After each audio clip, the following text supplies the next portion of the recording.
Bismillahirrahmanirrahim.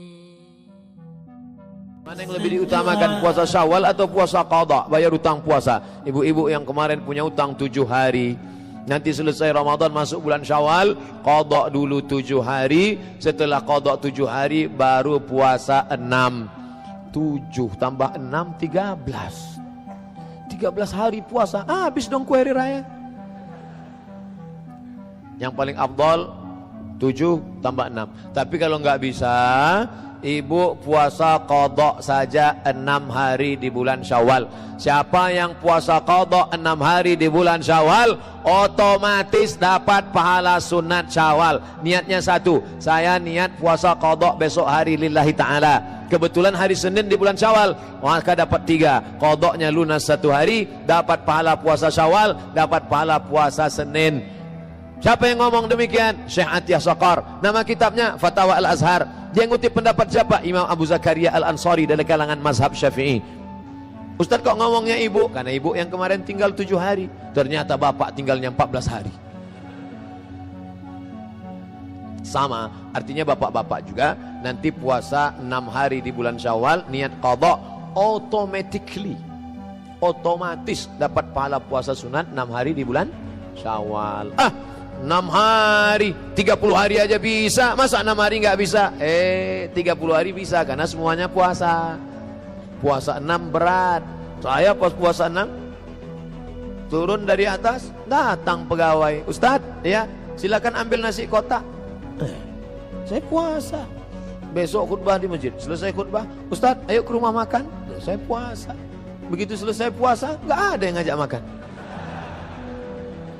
Godaannya besar, luar biasa. Semoga Allah senantiasa memberi kesehatan lahir dan batin Ustaz.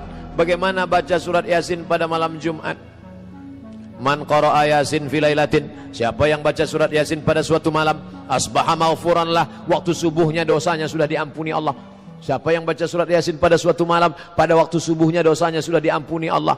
Malam Jumat itu malam apa enggak malam? Siapa yang baca surat Yasin pada suatu malam, subuhnya sudah diampuni Allah. Malam Senin, malam Selasa, malam Rabu, malam Kamis, kecuali malam Jumat. Enggak ada pengecualian. Mestinya baca Yasin tiap malam. Tapi kenapa dia baca malam Jumat? Karena kebetulan malam Jumat malam Sayyidul Ayyam, induk dari segala malam. Maka baca Yasin malam Jumat bagus, enggak salah. Itu hadisnya hadis palsu tuh Pak Ustadz. Hadisnya saya ambil dari kitab tafsir Ibnu Katsir yang ditulis oleh Imam Abul Fida Ismail Ibnu Katsir. Dalam kitab Abul Fida Ismail Ibnu Katsir namanya Tafsir Al-Quranil Azim, dalam muqaddimah surat Yasin. Apa komentar Imam Ibnu Katsir? Isnaduhu jayyid, sanadnya jayyid, bagus, bisa diamalkan. Silakan amalkan. Nah, yang baca Yasin, Yasin wal Qur'anil Hakim, innaka laminal mursalin ala siratim mustaqim, tanzilal azizir rahim. Baca Yasin pelan. Ini banyak yang baca Yasin. Turja'un. Apa itu? Ustaz, apakah ibadah yang ditunjukkan dengan tujuan mengajak kebaikan terhitung riya? Tarkul amal li ajli nas riya. Tidak jadi beramal karena takut dipuji orang, riya.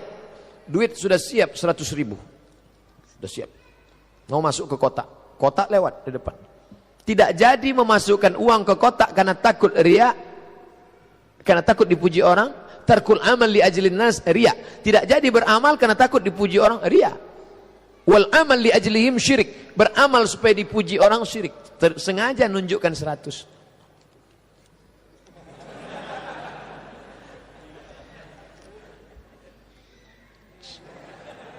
Streaming syirik. Lalu yang baik itu bagaimana? Luruskan niat, masukkan. Luruskan niat. Jadi jangan takut. Ini anak muda nggak ke masjid. Ente kenapa nggak ke masjid? Takut riya. Tetap langkahkan diri ke masjid. Mas, mau ke masjid? Ya, semoga jadi suami yang soleh ya. Dipuji orang, ada juga yang ngejek. Mau kemana? Ke masjid. Cianu kemarin ke masjid 2 hari mati.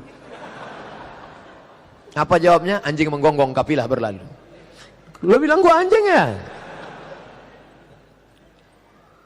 Segala sesuatu yang ada di bumi ini Allah sudah atur. Semua sudah tertulis dalam Lauhul Mahfuz. Lalu siapa yang menggerakkan manusia ketika ia bermaksiat? Apakah Allah yang mengaturnya? Bertambah itu larangan Allah. Siapa yang menggerakkan manusia ketika dia berbuat maksiat? Yudillu bihi katsira. Banyak orang yang disesatkan Allah. Wa yahdi bihi katsira. Banyak orang yang diberi hidayah. Wa ma yudillu bihi katsira. Banyak orang yang disesatkan Allah. Wa yahdi bihi katsira. Banyak orang yang diberi hidayah. Mas, ayo ke masjid yuk. Enggak, aku sesat. Kenapa kamu sesat? Allah sudah menyesatkan aku. Ini dalilnya. Yudillu bihi katsira. Dia hafal dalilnya. Bro, ayo kita ngaji yuk ke Azikra. Enggak, aku sudah sesat. Kenapa kau sesat? Allah menyesatkan aku.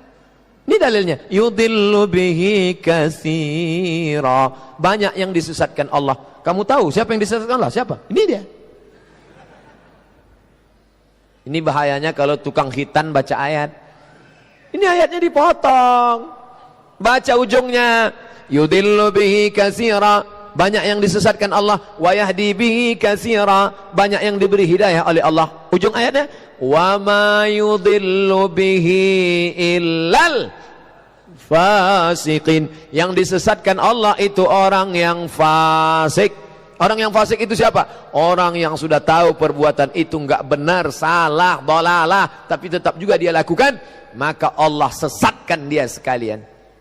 Kamu jangan ke sini, jangan kemari, jangan ini, jangan. Tapi dia tetap juga disesatkan Allah sekalian. Nah, kamu mau sini, ya nyasar sekalian. Sebagai apa? Hukuman dari Allah SWT. Jangan salahkan Allah. Bukan orang-orang baik yang disesatkan Allah, tapi orang yang sudah tahu mana hak, mana batil, mana bengkok, mana lurus, mana hitam, mana putih, tapi dia tetap juga disesatkan Allah sekalian.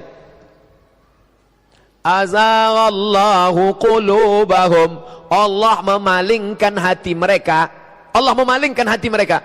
Siapa itu orang yang dipalingkan hatinya? Baca ayat sebelumnya. Falamma zaghu, ketika hati mereka berpaling, azaghallahu qulubahum, dipalingkan Allah sekalian hatinya. Makanya kita selalu minta, ya Allah jangan palingkan hati kami. Rabbana la tuzigh. Karena kalau sudah zaghu, berpaling, dipalingkan Allah sekalian. Allah beri kita telinga, gunakan. Allah beri kita mata, gunakan. Allah beri kita hati dan pikiran, gunakan. Allah berikan kita kekuatan tenaga, gunakan. Allah berikan kita kehendak, keinginan. Kelak semua ini akan ditanya, diminta pertanggungjawaban. Inna sama, pendengaran, wal basar, penglihatan, wal fuad, hati dan pikiran, kullu ulaika kana anhu mas'ula. Ini dulu aku beri kepada engkau, kau pakai kemana aja?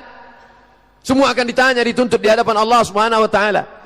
Maka kita minta pertanggungjawaban, diminta pertanggungjawaban. Mudah-mudahan kita termasuk orang yang bisa menjawab segala pertanyaan itu nanti insyaallah.